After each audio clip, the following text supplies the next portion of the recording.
Hello,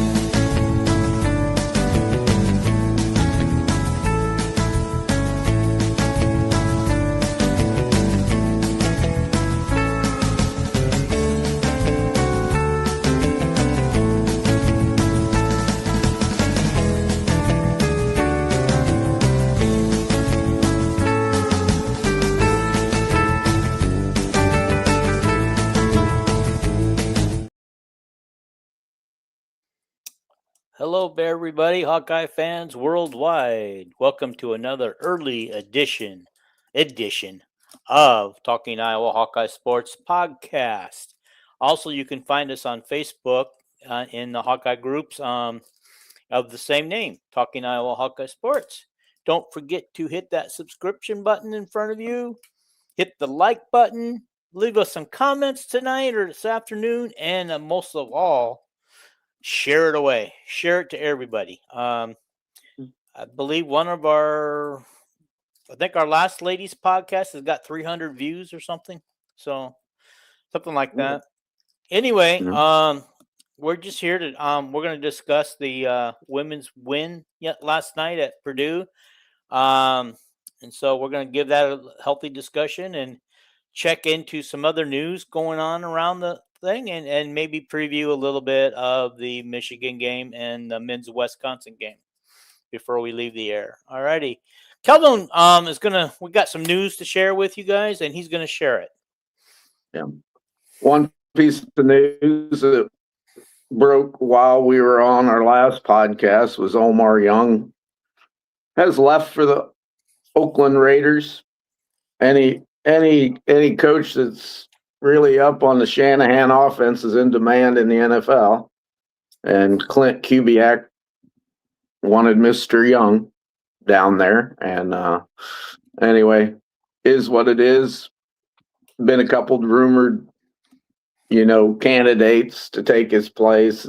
Albert Young, of course, always comes up. And some people say that Jason Manson, who was just added as an analyst coach and has been with the program for a while. Juju Manson's dad, he was a candidate before, but I'm sure Tim Lester wants a guy that's ingrained in this offense of his. And so Lester and Kirk as a team will hire the next coach. Also, there was a podcast with the new special teams coach, Polizzi. That was pretty interesting. How well ingrained he is in special teams. He's been a special teams coordinator before. He's been an assistant head coach before, and he's been an offensive coordinator before, defensive backs coach with Phil Parker. So he seemed very knowledgeable about coaching football. And he also played for Seth Wallace, I think at Lake Forest, Illinois, or something. He was saying how great a coach, even at that young age, you could tell that he was a great coach. Aaron Graves was on a podcast. He talked about, Dean, have you heard anything about any running back coach rumors? I have not. Okay. I have not. I figured it's too early to get the rumor mill started. It's never too early. But anyway, we do know that Jason Manson did interview for the job before. So anyway, and Kirk had 3 candidates that he interviewed, and Jason was one of them. And of course, Omar Young was the one he hired. So anyway, then Aaron Graves had a nice little podcast on washed up walk-ons. He talked about NIL at Iowa, where they pretty much like spending money on their own players and retaining them. And he found out he's down in Texas training for the NFL draft workout. And he said it's funny, he's training with other players from other schools, and he finds out that that at other schools, they pay these high school kids and transfer so much money that it pisses off the guys that are already there that have been carrying the team. And he said that has never happened at Iowa. He says at Iowa, they pay you by seniority and you're starting. And then Kirk says, it'd be nice if you don't share what you make with others. And he said, nobody even talks about it at Iowa, what they're making or anything, but he made good money last year. He talked about his high school size, which is like 8 or 10 towns put together. And he says there's kids that drive 45 minutes to his little school to go there. And he said when his baby was born, well, first of all, he talked about when he committed to Iowa. He said Kirk called him. He was giving a swimming lesson to kids. He was a sophomore in high school, and Kirk called. And he got out of the pool, and Kirk offered him a scholarship. And Aaron said that he didn't even know. He said to Kirk, well, how do I commit? How does this work? And he says, well, Kirk just said, all you got to do is say, I'm a Hawkeye. And Aaron just said, well, I'm a Hawkeye. He said he hated Iowa State. He said they recruited him funny. They came in and watched him lift weights, a coach did, and just stood there and watched him lift weights and didn't even talk to him. And he hated Iowa State. He said, I'd have went to a JUCO.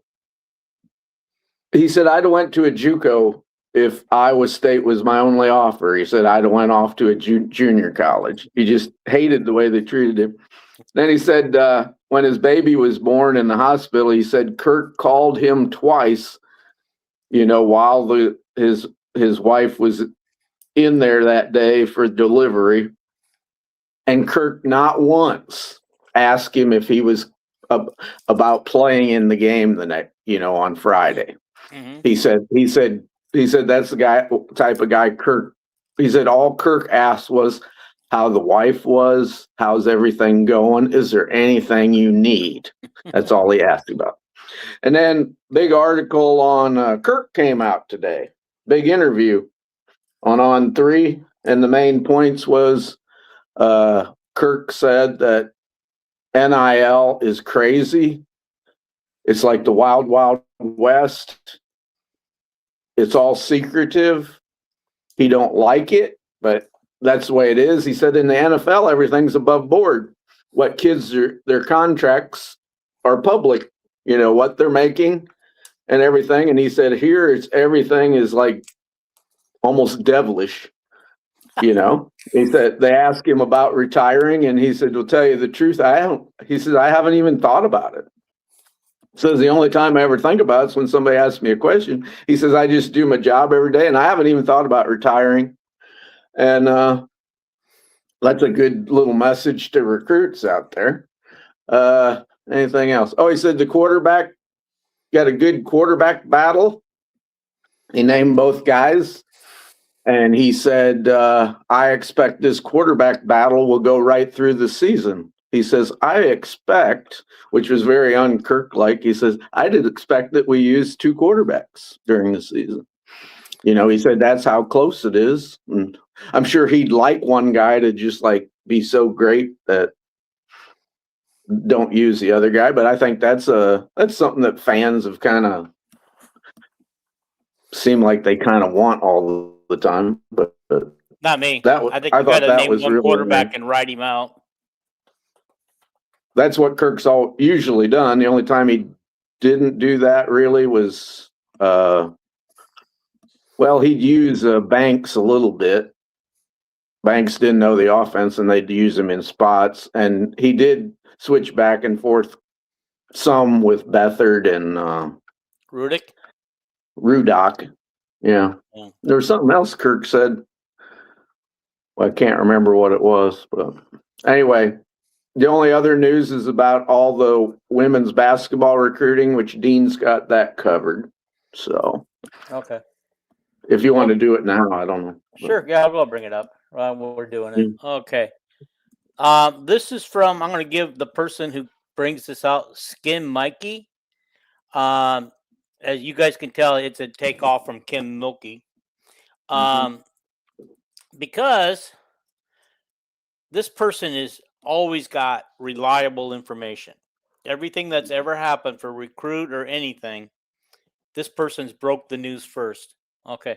But anyway, this weekend, while we're playing Michigan, on Sunday, these are the recruits coming in. From the 2027 class would be Nation Williams and Katie Mueller. I'm going to bring this up real quick. Visit News, Nation Williams, a 5-star prospect from the class of 2027, will take an official visit to Iowa this weekend. What do you know about her? I just know she's a top 10 recruit, probably. She's 6'2". She's Hannah Stolke power forward with a lot of more skills as far as shooting, everything. Her mother was the general manager of the Las Vegas Aces when they drafted Kate Martin, but she's gone at Las Vegas now. She was a WNBA player, and she's a UCLA alum, which most people have thought that UCLA would probably be where she ends up. And her mother's Natalie Williams. Her dad's an NBA player. I wish I could remember where he played in college, but his name was Nate Williams. He was like a 6'6" type guy, and I think he played probably in the mid 70s to the mid 80s, probably something like that. She'd be a great recruit, and this is her first official visit that I know of. Her other ones have been unofficial, so that's pretty cool. And by the way, this is senior night. That's why there's such a big list of players. So yeah, senior night, and 3 of them are injured and out for the season. That's unfortunate, but at least they'll see how Iowa fans treat their seniors and treat the whole team. Yeah, I'm sorry. I said 3. 2 are out for sure for the season. The other one, we don't know when she's coming back. That would be Hannah. And, so, yeah. And Hannah supposedly, this is from Chad Leistico. We know that she hurt her shoulder, and Chad put up a video of the play that he thought she hurt her shoulder in against Nebraska late in the game. She crashed to the floor onto her shoulder. And Jan, in her press conference, said that it depends on how Hannah recovers. She said she might wake up, on Friday, today, and her shoulder feel fine. But she expects her back, but we'll have to wait and see. Yeah. We were told in one of those podcasts that she could have played, but they Jan said that it was actually Jan that said she could have played, but they chose to not risk it and set her out for the game. They didn't see any reason to risk further injury. What's the next name you have on there? Okay. Katie Mueller. And she's a 6'2" forward from Dowling. Iowa has not had unbelievable success from Dowling, except we surprisingly got Caitlin Clark, but Jenica Lewis didn't come. I think that's where she plays. Maybe she didn't play there. Jenica Lewis was in Johnston. Okay. But we haven't had tremendous success from Dowling, but I don't know. I knew Mueller, Iowa was recruiting her, but I have never watched. I have not been a good reporter because I have not watched her highlights. So that probably means if you haven't watched it, you don't have a lot of faith that she's going to commit. I don't know. I'm not saying that because obviously Iowa only got one player in the recruiting class. Yep. So the question is Iowa going to take another 2027? Or is this 2027? Oh, she's 2027. Yeah, so she would be so she'd be a junior. So surprisingly, I don't know how much we're portaling. I don't know, but obviously we have scholarships available. So. Yeah, we're going to have a lot. 2027 class is the next recruiting class. They're currently juniors. I would think that we've got one 2027. I would think that pretty soon these 2027 girls are going to find a home somewhere. All righty. Now let's go to the current sophomore class, 2028 class. Easton McCullough. And she's a girl that visited with the Wilson girls from Minnesota. She's from Arkansas, and she's like watching Pistol Pete Maravich play. She's a very, very, very good point guard type. I believe she's probably 5'10", or something. She's kind of skinny like Pete Maravich, but she's very. You talk about skills, So this is a girl that can handle the ball. Yeah. Yeah, so this would be a girl who can handle the ball, pass the ball, and shoot the ball. Yeah. Okay. All right. Next one on the list is Chloe Nicholson. This is the first time I've heard of this name. Oh, she's great. I mentioned on the last podcast, the number one player out of Illinois is going to be the girl from Quincy when we get to her class, and that's Chloe Nicholson. She's from down to Quincy. I would think Iowa is the leader. Of course, the Illinois program is coming on. And she's a guard. I would guess that she's 6 foot tall or taller. Very good shooter. Very good at everything.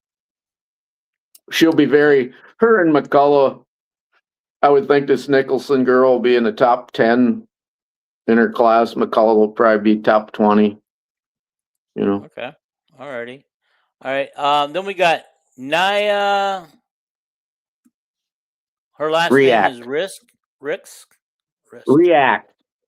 React. We've talked about her before. I sent you a video. I put up a video on all the Hawkeye websites last week. She's taller than Hannah Stolke, but she's a guard. And I put up a video last week of her dunking in a game. Yeah, this is the one you said. This young age. Wisconsin. She's from Wisconsin. Yeah, this is the one. Yeah. I thought I recognized the name. Yeah, and her parents are athletic, and she's got 2 brothers.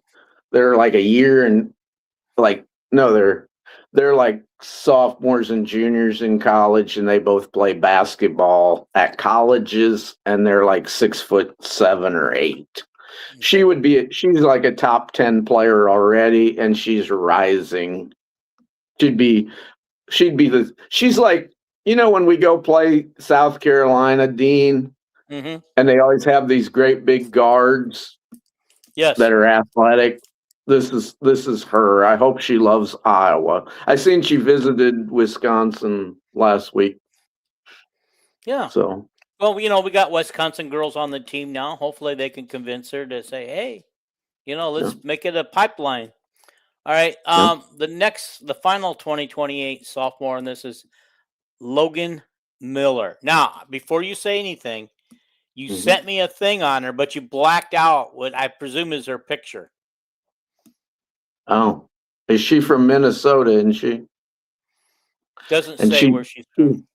I think she's from Minnesota. One of the girls was from Minnesota and is like a great big 6'4" post. It was either her or that. It was either her or the girl named Winter. Yeah. Okay. She goes to and she's like she's a Layla Hayes. 6'4". Yeah. 6'4". Yeah, she's like a Andover school. Layla Hayes type. Yeah, and is a member of the Minnesota Furry. Yeah, and she's 6'4", kind of like a Layla Hayes type, big, powerful girl. Okay. Yeah, it says she's a power forward, so that would fit into Jan's system because she doesn't never really, even though she puts her big people in the post, she doesn't really use a post so much. I don't know. I don't know, but I don't think I have her confused with the girl named Winter, but I may. So. Well, I think everything you've described is on her profile. I had her profile pulled up here. I couldn't imagine I watched highlights. I couldn't imagine anybody calling her a power forward. But anyway, because she's like Layla Hayes. She is not a power forward. She's like Shizano. Definitely not a power forward type. But okay. Oh, yeah, I'm looking at her highlights right now. I just pulled them up. Yeah. Man, I wish I could find a way to get them on here for everybody else to see. Well, anybody can Google them. If you got somebody, TikTok, somebody commented on Iowa women's basketball today. Said, "Well, it doesn't say on this list what their size they are, where they're from." Anyway, it's like everybody expects me to type out everything, and I just put in there, Google is your friend. All you got to do is put in their name and put girls prep basketball, and all this information will come up. Highlights, profiles, everything.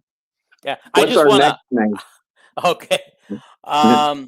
Okay, from the freshman class 2029, Olivia Johnson.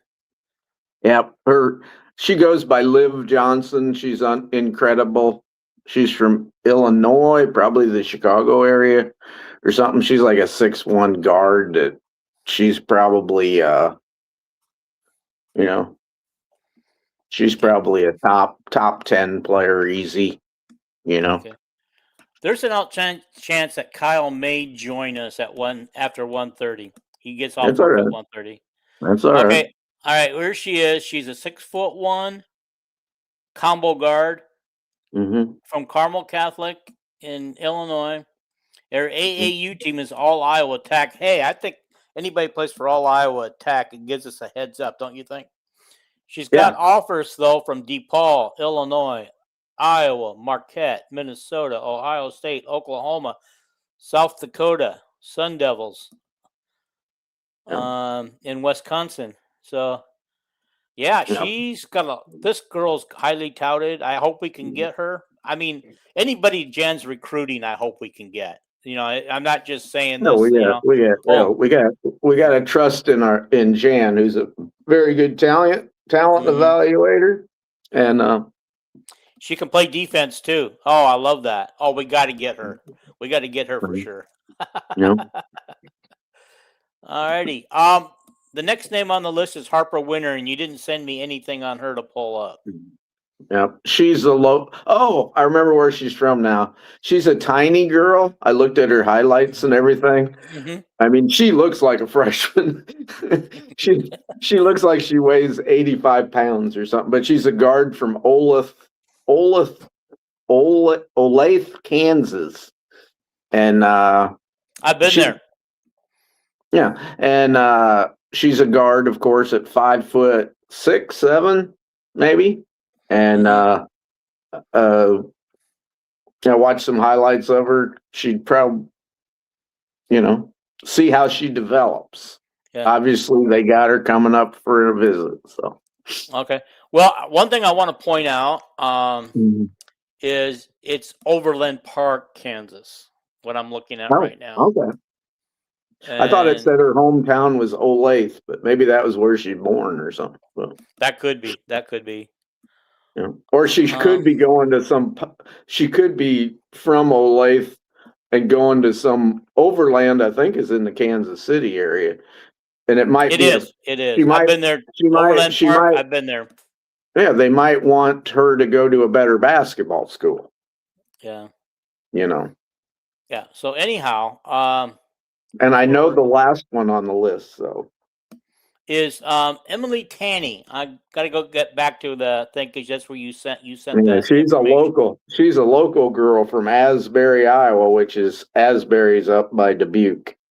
And she is so good that she's been invited to the USA basketball tryouts for her age group already. So she's a Caitlin Clark type player. So.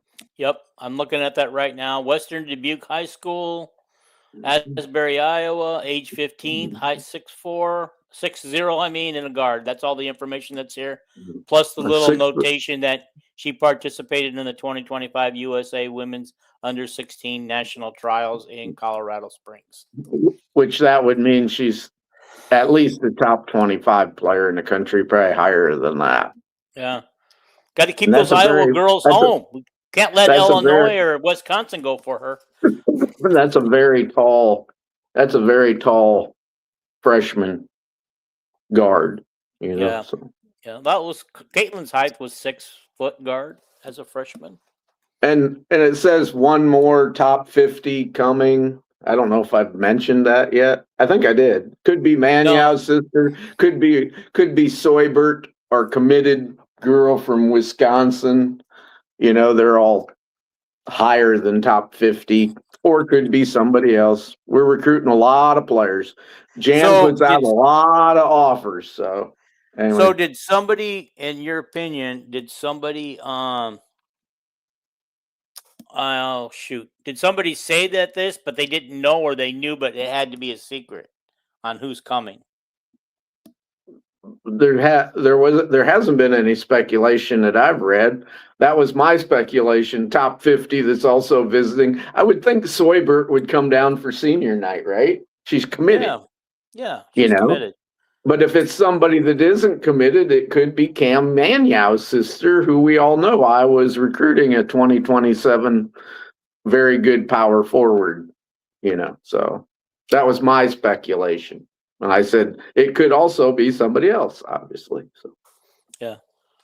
All right. I just told Kyle if he wants to, he has the link just to pop in when he gets off work.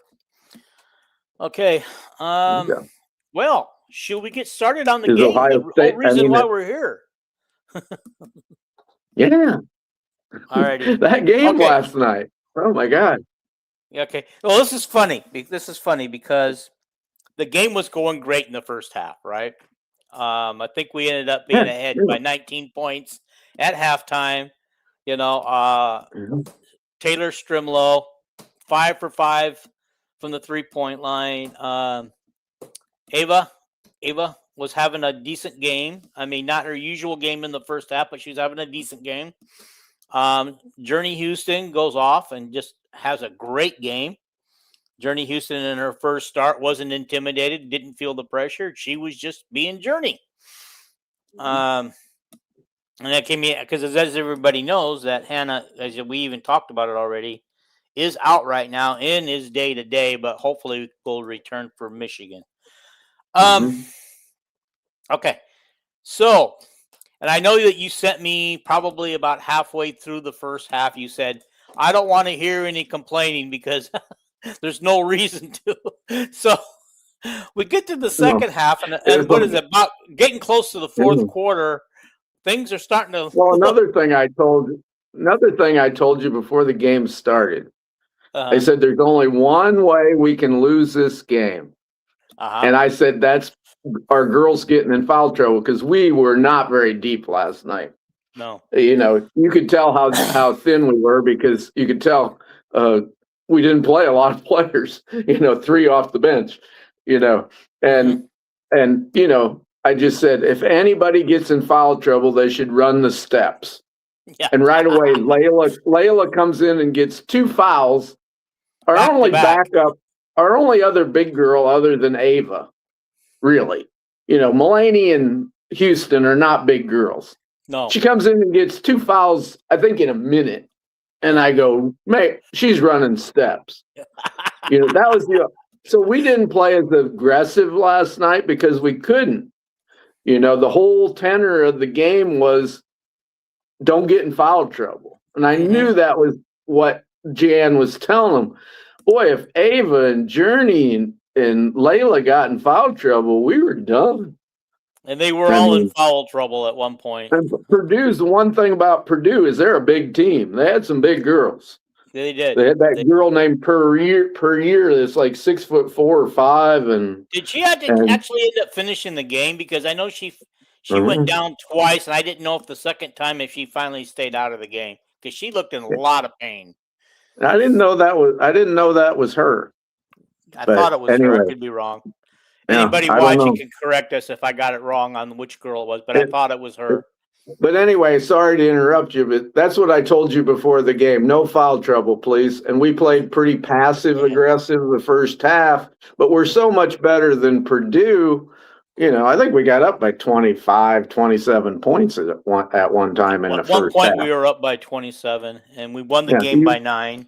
Yeah, you go ahead with what you wanted to say. Okay. I'm sorry. Well, no, I want to say in the second half, as we got closer to the fourth quarter, it was obviously that Purdue really started cutting into our lead. I think they went on an 11-point run at one time, 11-0. And so I texted you and I said, hey, can I start complaining now? I said, yes, we're playing like crap, which we were. I'm sure Jan, like any good coach, an actual coach, peeled the paint off the walls. Ben McCollum would, oh my God, these guys would be running today. Obviously, the women can't do that because we got to turn around and play a game on Sunday, But Jan, obviously, we didn't play good. We just let them drive to the hoop from the perimeter and score. And of course, Stremlow got cold. Ava Hayden, thank God, to start the second half was like bang, bang, bang, bang, scoring. And then in the fourth quarter, I think Journey Houston scored like 7 points in a row to help bail us out. But that was not real impressive. And then Ava Hayden, did she foul out? I can get she had 0 fouls halfway through the third quarter. She had 0 fouls, and I think by the end of the game, you told me that, and I think I told you that she had 4 or something. Yeah. So I know. I looked at the box score and it said 0. I thought. Anyway. All right. Well, let's pull up the box score. Here, stop messing with me, thing. There we go. Yeah. All righty. So let's just look at the player stats as we always do. Yeah. Oh, this stat I got, it didn't give me the personal fouls. Let me go back to the other one.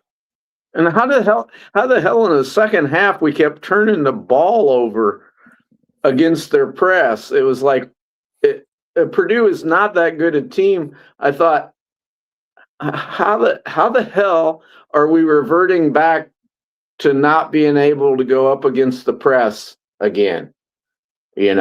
My girl Journey made a terrible pass, for a turnover, and the amount of turnover. We went a good part of the game with almost 0 turnovers, and I think we ended up, I don't know, we had 19. What we had, you'll tell us. But we had 19 turnovers.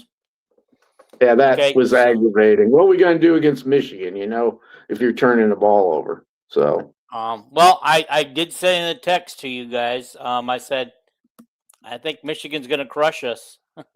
I don't think it's going to be even as close as it was with UCLA or UConn. I think it's going to be worse. But I hate to say that about my team. I love this team. I love these girls. One like Jason said, one game doesn't tie into the other. But that's what scares me most is I know we're going to talk about the Michigan game, so I should shut up. But they turned the other team over like top 5 in the country, and that's what scares me more than anything else is handling their defense. Yeah. Well, here's what Hayden did have 4 fouls. Houston had 3. Stremlow had 2. Wright had 1. Feuerbach had 1. Hayes had 2. So after she got those 2 quick fouls, she never really fouled again, but she only played 12 minutes. Well, Deal got no fouls and only had 1 turnover. She had 5 points, 2 for 3 and 1 for 2. Mulaney, it was nice to see Mulaney on the floor. She only got 12 minutes, but got 2 points, 1 for 2, 2 fouls during that stretch and 2 turnovers. But she got 3 rebounds. So, yeah, I think the thing with Mulaney is I think she needs more minutes on the floor to get over the turnover, because every time we see her, we don't see much of her, and then she turns the ball over. And this girl, if she can get back to what she was last year, because they weren't afraid to give her the minutes last year, but all of a sudden this year it's like pulling teeth to get her on the floor. What was his first appearance in several games? This year's more not like pulling teeth; it's like pulling tonsils. Because she got her tonsils cut out. And I don't know, she just plays. Even last night on her one basket, I don't know if you remember it, it was a long pass. She ran the floor and she's wide open, and they throw the ball up to her. And she even looked so discombobulated trying to catch the ball, wide open for a layup, and she laid it in. But it's like she's playing kind of like she's like discombobulated, Rusty. not like last year. Last year they told her to shoot a lot, and she didn't shoot a great percentage. After her first game, she hit a bunch of 3-pointers against Drake, and then for the rest of the season she didn't shoot that well. But she played pretty good last year otherwise, Yeah, but this year so just too. isn't as good. Yeah. Jan said in news conference, because I told Tegan before the game, you have to play today. You have to play. Hannah's not here. You have to play today. So thank God she showed up and gave us those minutes, those rebounds, those 2 points, and wait a minute. I love Tegan. I love Tegan. I love all of them. Yeah. We all do. But was she trying to say in her own way that Tegan's choosing to sit out this season? No. Okay. She said, because when you say you have to play. She was probably saying, we need you. Mm-hmm. We need you. Please play well. When somebody's forced to play somebody that hasn't been playing good during the year, you just say, we need you to play well, Okay. So, yeah. Looking at Deal's stat line, she had 5 points in 16 minutes, was 2 for 3, and then 1 from 2 for the 3-point line. And then she had 3 rebounds and I'm sorry, I had that wrong. 3 rebounds and 1 turnover. So all in all, for what she did, she didn't have a bad game. She was one of them in the fourth quarter. She hit that big 3-point. She made that driving shot. I think they'd cut it down to like 11 for a long time, and she had a driving shot where she banked it in from like 6 feet away. And then the next time down the court, they threw the ball into Ava, and Ava shot it right out to the top of the key and set Addie up for a 3-pointer. It wasn't creating a 3-pointer. It was a wide open 3-pointer.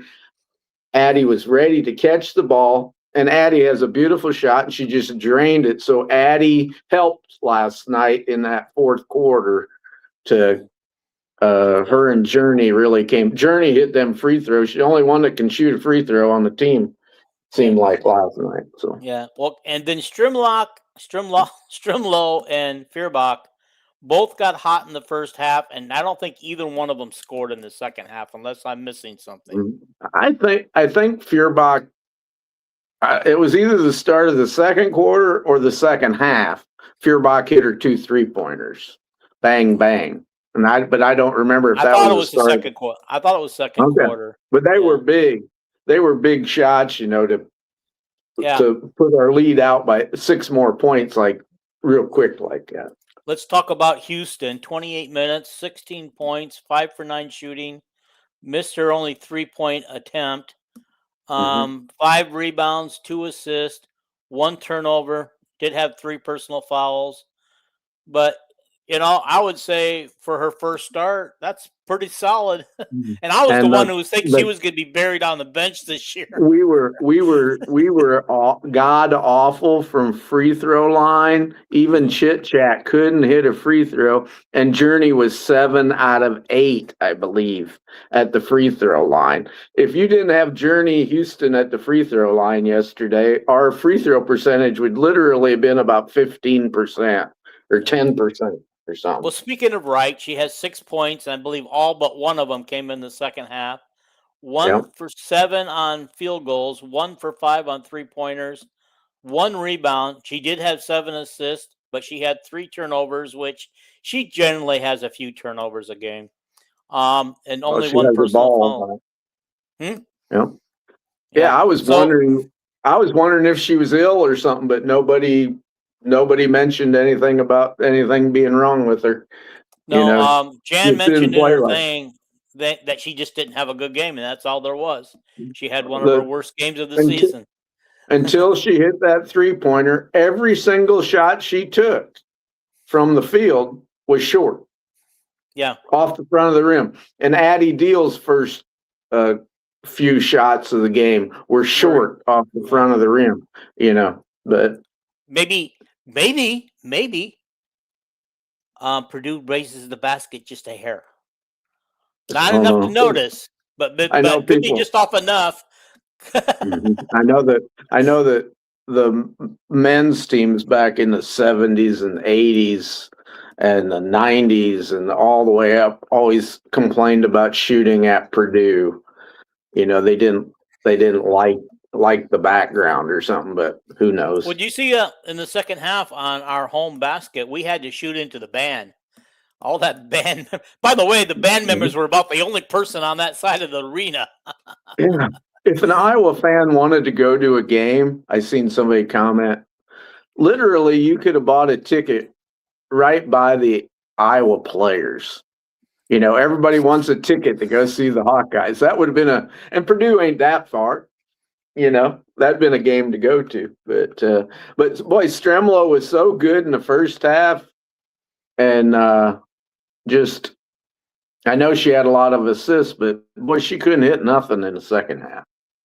So yeah. All right. So just looking at the quick stats, just scanning for Purdue girls.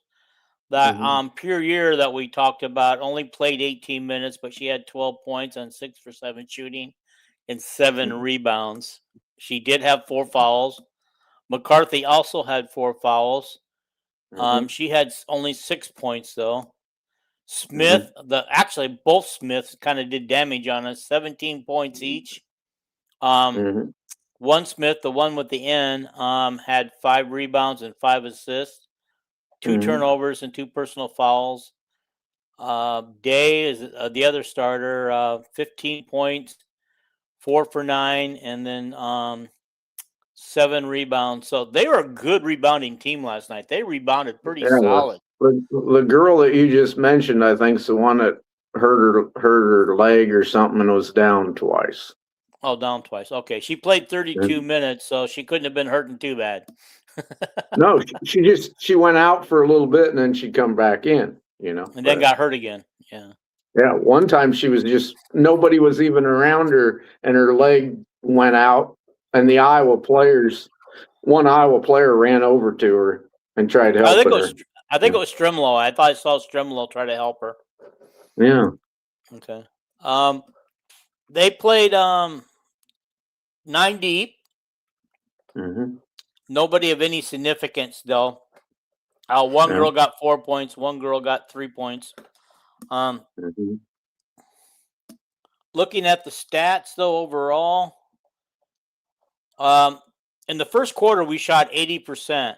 For the game, we shot 59, which means to go from 80 to 59, we had to shoot significantly lower than that the rest of the game to make it come out to 59. Yeah. Okay. I guess I wish I had quarter by quarter here so we could talk about it. But if we wouldn't have turned the ball over all the time, I mean, we'd have won by 30. Oh yeah. If we'd have had, I thought we were going to win by 30. If we'd have had Hannah, we'd have won by 45. Because we could have played more aggressively and stuff. Yeah. Well, I told you guys that if we could go into the fourth quarter up by 30, I was excited because it means that we could probably start to see some of the other bench girls, which I wanted Deal and Hayes to get more playing time.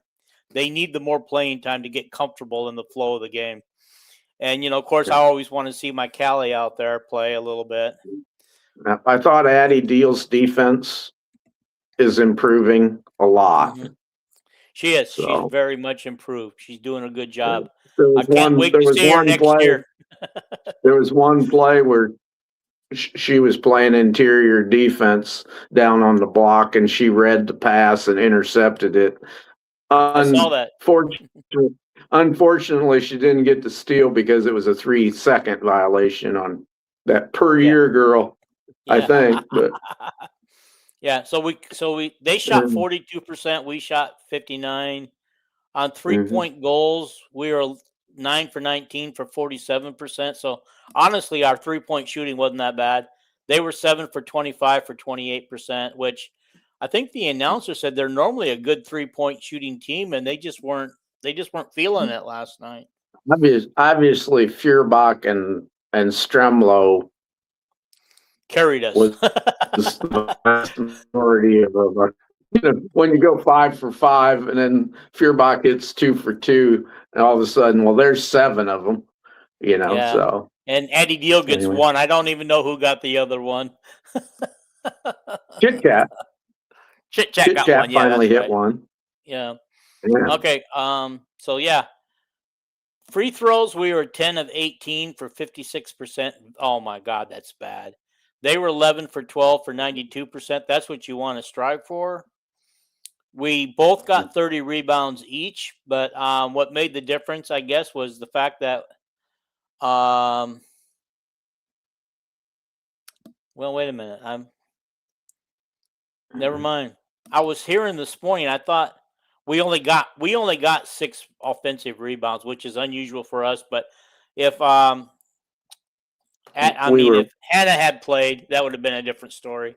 We had to play, as I said, passive aggressive. Mm-hmm. And you're not going to get near as many offensive rebounds when they tell you do not foul. Yeah. And anyway. They got 10 steals off of our 6 steals, which is unusual because usually we're a little higher in that category.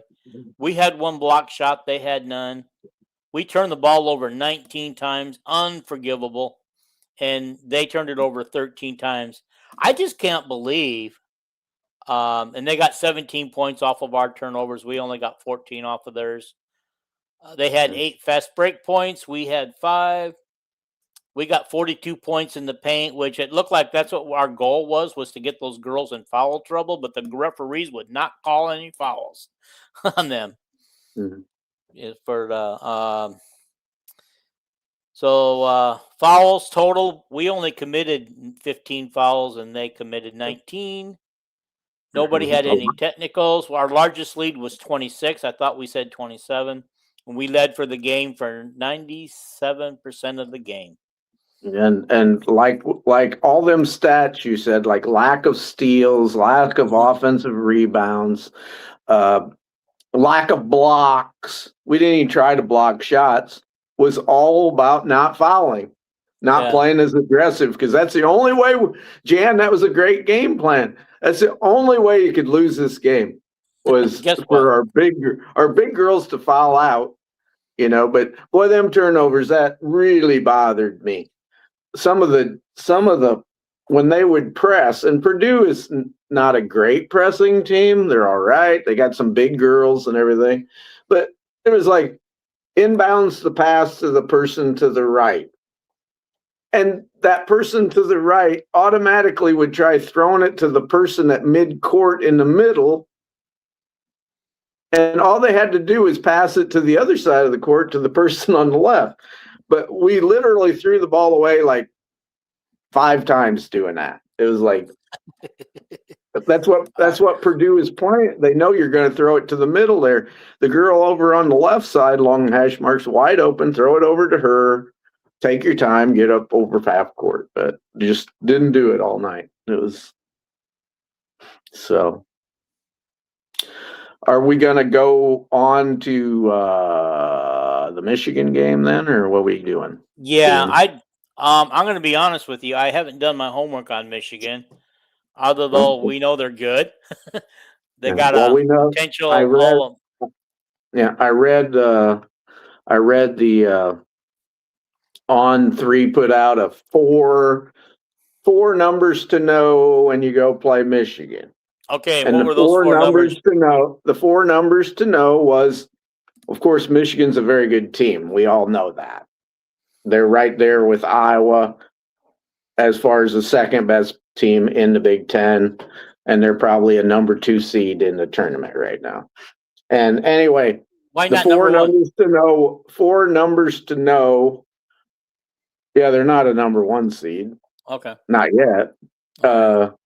Anyway, and watching LSU play last night. LSU, yeah, I don't want to play LSU. They're too good. But anyway, the four numbers to know was Michigan turns the other team over, which I've already mentioned, about as good as anybody in the whole nation. And that scares me because we turn the ball over too much on average this season. We had gotten better at it lately until last night. Yeah. So that scares me. The other thing about Michigan is they're a terrible free throw shooting team. They shoot 66%. Unfortunately, so is Iowa. Iowa's free throw percentage now after last night has dropped to 68%, which is pathetic. The other thing about Michigan is they really out rebound the opponent at a very high level, but Iowa does too. Last night we didn't because we did not play aggressive. So, free throws and rebounding, we're very similar team. And the fourth thing, which I didn't think that was an important number, when Michigan has lost or almost lost this year, it's because their field goal percentage was a real cold night, of like 40% is what they've averaged in them losses, which that's normal for any basketball team. When they have a cold night shooting, you're more apt to lose. Those were the four things that on three. We know that Michigan has two of the top 20 players in the nation on their team. Olson, and what's the other one's name? Is it Swords or something? I don't know. Yeah. And then they're a very deep team. Mm-hmm. They have a girl that'll probably be the first or second in the sixth man award. The girl from UCLA, the girl with the foreign name who killed Iowa, she's going to be the sixth player of the year, but this girl for Michigan will be probably the runner up in that category. What I want to while we're thinking about it, I want us to in another week or so pick our Big Ten players of the year, Big Ten coach of the year, stuff like that in different categories. Mm-hmm. But just our personal choices. It doesn't have to be who we personally think the media will pick, or the Big Ten network. But anyhow, I just throw that out there. Yeah. Okay. So it's going to be a tough game Sunday. Iowa can win. There ain't no doubt about it. If Hannah's playing, Iowa can win. Yeah. But you just got to be realistic. You got to be realistic. It's a home game. Senior night, Iowa can win. But you got to be realistic that Michigan's one heck of a team. They're one of the top 10, easily one of the top 10 teams in the country. Right. Yeah, it's just like going into the UCLA game or the UConn game. I knew we had no chance. And I still feel that way about Michigan. I hope that I'm wrong. I hope we can win that game. Michigan, I hope we can. Michigan doesn't overpower you like UCLA and UConn. They got a bunch of good players, but they don't have a bunch of players that are so big you can't compete with them. Yeah. They just have a bunch of skilled players, a very good coach who coaches kind of like Lisa Bluter, a lot of ball movement and pressure, and they're just a very good team. You got to give the other teams credit, So yeah, we also we will do a podcast Sunday night, and we'll recap both games. The men also play on Sunday. They play Wisconsin. At Wisconsin, right? It is at Wisconsin, if I think. I've seen that Iowa has like a 38% chance of winning that game per the ESPN predictor. I think it was 59% Wisconsin or 63%. In there, something like that. If we could. I sent you the Wisconsin stats. They're just a very good team in about every category, statistical. So. He gave me per game stats. Okay. Yeah. they're you cut it off. You didn't get me the whole thing. Okay. Well, I gave you it in two. I sent it in two parts, so there is the whole thing down at the bottom. I think they're 48% from the field, 77% from free throws, and their 3 points is probably 39% or something. 35, yeah. Okay. And they average 15 assists a game, 5 almost 6 steals a game, 3 blocks a game, and 9 turnovers a game. Yeah, that's tremendous. Those 9 turnovers compares to Iowa's statistics. That's about what Iowa does too. Very good at not turning the ball over. Wisconsin team averages 83 points a game. When was the last time we could say that Wisconsin would average that many points a game? Because I feel like we're the Wisconsin of old right now. I think we have to be with our roster. We have to be the Wisconsin of old. Because we don't have I love our players. They play like hell, but obviously we don't, as far as great talent, big people that can run and jump over the backboard and everything. Ben doesn't have that. He has Bennett Sturts, who's carrying the load, and hopefully somebody pops up like a Koch or a Tavian Banks or Howard or Sage or Alvaro help him out. Somebody, 1 or 2 of them guys got to help him out each game, pop up. Okay. And so their bug guy is named Boyd. He averages 20 points a game. Followed by a guy named Blackwell. He's a guard at 19 points a game, really. So Boyd, is he a guy with assists and steals? Is he a guard or is he he has 3.6 assists, 3.4 rebounds. He's probably a guard also. Yeah, he is definitely a guard. Yeah. It says guard right here. He hits 47% of his field goals, 80% of his free throws, almost 81, and he's a 36-point shooter. Yeah. So nobody on the team has a lot of assists. He may have the most. So yeah, and then I don't know, the top 3 guys are their guns, and then it drops off a little bit to single digits. But I think we've only got one guy averaging double digits, right, on our team. I don't know. Banks might be at 10, but I'm not sure. 10 or 11. Good news about Banks, he might be able to come back next year, but hold on for that thought, I think. Well, I bet he comes back unless he wants to go over in Europe and make money or something. But. Yeah. Might have to pay him to get him to come back. Do they have a big guy named like Kohler or something? Or I know they have some talented big guys, but they rotate them so much they probably don't pile up big numbers. They've got in their top guys that play the most, they've got 2 forwards, Winter and Rapp. They got Beliscus, who averages 17 minutes a game. He's a forward. There's Robinson and Garlock are forwards. And Greppel's a forward. There's nobody listed as a center, obviously, here.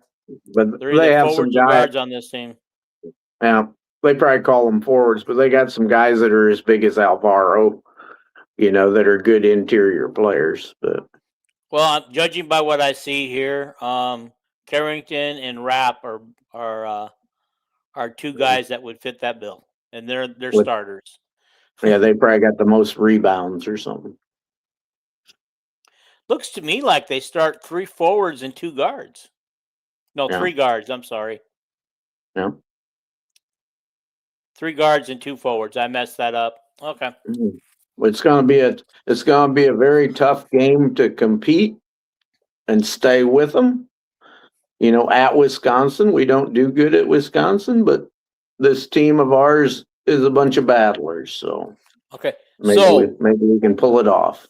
Okay, this isn't Fran's team anymore. He's only got one player playing regularly from his team that didn't even play his freshman year except for a few non-con games. This is a new year. I like the defense that they played against Nebraska the other day. If we can play that same defense with that intensity, we can beat these guys. That's right. I'm holding out hope that we can beat them. I'm going to put it on a ESPN said 38% chance to win. I'm going to move it up to 45. Yeah. Because that's what Ben's teams do. Yeah. You know, with that kind of defense, yeah. And this is the type of team. I mean, we slowed down Nebraska. We can certainly slow down Wisconsin. Yeah. We can do it. I think we can. I really believe it. Then I think after that we have Ohio State and Penn State back to back. One of them at home and one of them on the road. We got Michigan, and then we got Nebraska. We got Michigan, which is that's the only game Michigan? That I think Michigan.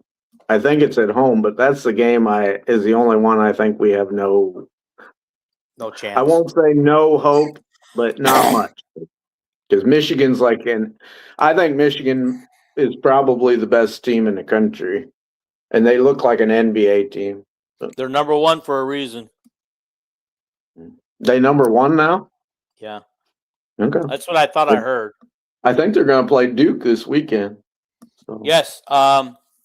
Nicholas and I were talking this morning. Definitely they play. He's looking forward to that game. The NBA scouts will be there. Yes. Okay. Wisconsin, Ohio State at home, Penn State on the road, Michigan at home, and then our final game of the year is at Nebraska, which I think even Jason doesn't expect to win this game. I think they don't think we can win the return game, but you know what? We did it once. Can we do it twice? Hell yes, we can. Hell yes, we can. What the hell's different except for a crowd? You know, I think these carryover players from Drake, they seem to me like the crowd don't really bother them. Might give them a little extra juice. Yeah, I'm not. The Michigan game's the only one, and Ohio State's playing very good. But if we play defense, and Ohio State's coming on lately. That's the part that scares me. If they would play like they were playing a few weeks ago, I had that game pegged for sure. Now I put it as a 50-50 game, 50% chance of winning. Yeah. Is that at Ohio State or is it's at home? It looks like it's at home, and then we go on the road to Penn State, and then come home to Michigan, and then we go on the road to Nebraska. Yeah. On the road to Nebraska. The games will play out, and we'll win what we win. Yeah. I've seen they have Iowa as a number 7 seed right now. The bracketologists, and if they moved them up from 9, huh? Whoa! Yay! Well, that's a hell of a lot better than being a play-in game, which is probably where our talent is. Our talent would probably tell you we should be a team out there on the fringes, or not even going. I heard one podcaster today said if you judged Iowa on their talent, it was Chad Listico. He said that if Iowa didn't have Bennett Sturts, we'd probably have 0 wins in the Big Ten. Wow. Which is probably pretty, because Northwestern's not a bad. He said 1-14. Yeah. The Northwestern's not a bad talent team. So anyway.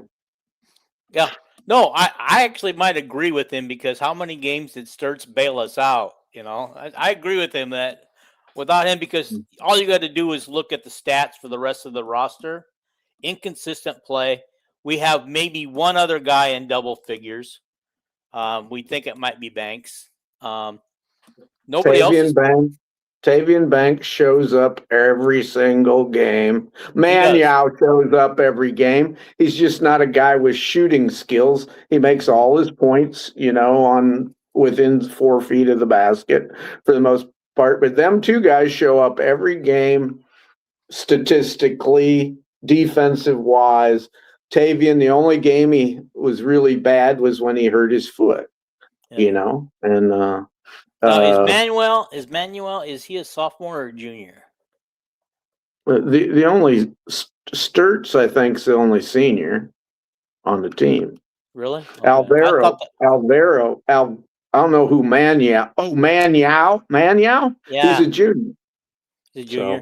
So. Okay, so getting his sister to come to Iowa probably is kind of a moot point because he'll be gone by the time she comes. I was thinking if they could at least have 1 year, of overlap, that would get his sister on campus. It ain't like they're going to get to play together. But anyway, no. But but it's always fun. And he'll be his senior year will be her senior year in high school, which I don't think that has much effect on her coming to Iowa or not. Maybe not. But maybe not. I think the biggest effect where she comes to Iowa or not is she's so good that does she get a pile of money from Texas Tech? Yeah. So if Iowa goes 10-10, or let's say 11-9, do we have 9 wins already? I don't know. I think we're 9-5 or something. We're definitely. I don't think anybody thinks we're going to go winless the rest of the season. So okay, let me. Yeah. Yeah, we're 19-7 overall, 9-6 in conference. So, with 5 games to go? Yeah, 5 At games. Bare minimum, we're going to win 10 games, and probably maybe 11, and maybe more. I'm honestly thinking since we got the Nebraska win that I didn't expect to get, I'm now thinking 3-3. So that would put us at 12-9. So, 12. I don't know. I just know that if we beat Wisconsin, suddenly we're ahead of Wisconsin. We're tied with them, but we got the tiebreaker. So 3. Anyway, that doesn't come out right. That doesn't compute. So we must only have 4 games left. We have Wisconsin, Penn State, Ohio State, Michigan, and Nebraska. 5. Okay, if our record's 9-6 in conference, and we've got. Oh, I messed that up. Yeah. We play 19 games or 20. 2. So yeah. 11 it's a 20-game schedule. 9 and 6 is 15. Yeah, 11-9 is what I'm thinking right now. 15 plus 5 more games. That's a 20-game schedule. I think the women only play 18, don't they? Yeah. So 11-9, unless we find a way to get a third win in these last 5 games, I think we can get 2. So I got 11-9 right now. Right now, does that get them into the NCAA tournament, or does that put them on NIT or the Las Vegas tournament? All the experts said before we beat Nebraska, all the experts said if Iowa wins 2 games, they're in the tournament easy. Okay. So we're in the tournament if we win 1 more game. Well, if we go 9-9, we go 9-9. It's possible we'd be in a tournament. Probably depending if we won a Big Ten tournament. I think the key thing is to make sure that we're sitting in the 7th or 8th spot in the Big Ten tournament to get that bye. We don't want to have to. We don't want to have to play those play-in type games early Tuesday. I know one thing for sure, Dean. What? They're going to play them 5 games whether we predict who wins or not, and they're going to play out, and that's how it's gonna. That's how our record's gonna be. Yeah. So. Okay. I was just thinking though that if we didn't make the tournament, I'd want to skip the NIT and go straight to the Vegas thing where we were supposed to go last year until Fran got fired. So I think the Vegas tournament would be so cool to go to. I can go to it. Watch. Yeah. All right. That looks like a good spot. Okay. Guys, we'll be back Sunday night. We'll recap both men's and women's, and maybe we'll have a running back coach by then that we can talk about. Who knows? Subscribe, like, share. You got it. And comment. Yeah. Not one comment this half. Dean will reply to your comment. We got a comment today? No, we got no comments today, which is Yeah. unusual. Well, it's It's a unusual we didn't get started any at 1 comments. o'clock. Yeah, but we're in the it's a middle of 1 the work o'clock. day. Yeah. Yeah, the lazy people are working. It's a miracle. It must Yeah, be there a you- Friday. So, It's a Friday. There you go. All right, guys. Thank you for watching. We do appreciate it. Again, like you just said, subscribe, like, comment, share. That's what we do. Happy Hawks go. Hawks, we got a couple of see you games on Sunday Sunday. night. Sunday night. Sunday afternoon. Sunday. Sunday morning. Whenever. Be there or be square. Yeah. 7 p.m. Central is the next time we'll go live, guys. So be Yeah. there. Thank you. Bye.